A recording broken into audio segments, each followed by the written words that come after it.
Bermudski trougao. Jimbo je dobio vrlo poseban zadatak. Trebalo je da otprati bombarder Wellington iz Drugog svjetskog rata na skup veterana u Majamiju na Floridi u Americi. Zdravo, Jimbo! Spremi se za poletanje? Da li me čuješ, starino? Jasno i glasno, šefe. Klinovi uklonjeni, sprema za poletanje, Roger. Da, sve je spremno za poletanje, šefe. Roger i prijem. Koga ti zoveš Roger, drski vragolane? Samo se ti brini o toj starini. Vrlo je dragocen. Ne brinite, šefe. Sa mnom je u sigurnim rukama. To more mi izgleda malo uzburkano. Ne bi me iznenadilo da vidimo oluju ispred. Ali približavamo se Bermudima, Jimbo. Mislio sam da je to prekrasno tropsko ostrvo. Druži se, Čiko. Rekao sam ti da ćemo možda naletiti na burno vreme. Rekli su mi da je odmor ovde bacanje novca. Sada sam u to siguran. O, blagi Bože, baš je burno. Kakav je ono trougao? Nikad nisam vidio ništa slično. Podsjeća na Bermudski trougao, Jimbo. Čuo sam neke strašne priče o Bermudskom trouglu. Hajde, krenimo odavde. Ne mogu. Nešto me privlači ka tom trouglu. I mene, gubim kontrolu. Drži se, moramo da krenemo ka tome.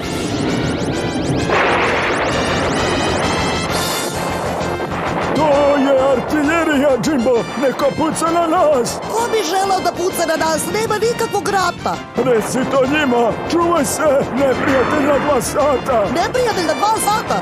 Reci se, Jimbo, beži. Neprijatelj ti za repom.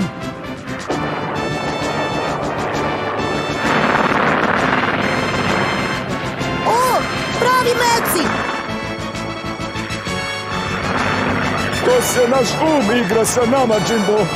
Bermudski trougao želi da veruje da smo u Drugom svjetskom ratu. Pa meni izgleda baš stvarno.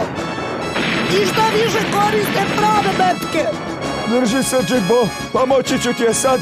Da li je zadnji desni top ili levi?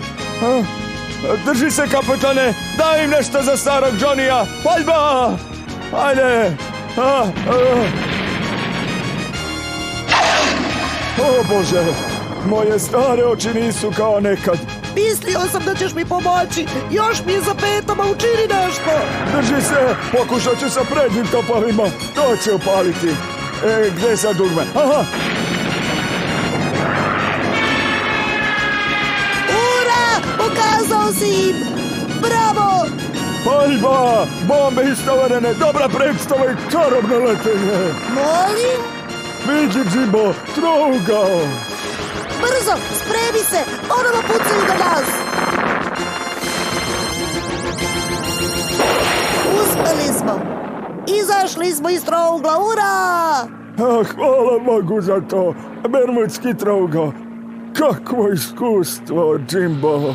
Halo, Miami, molim dozvolu za sletanje. Zdravo, Jimbo, da li si doveo Čiku sa sobom? Tamo je divna predstava aviona iz Drugog svjetskog rata. Mi smo upravo doživjeli našu predstavu ovdje gore. Halo, nisi te baš najbolje razumio, Jimbo. Ne, Mari, inako nam ne bi poverovali. Spremni za sletanje, Roger i prijem. Starino, kako si znao da se zovem Roger?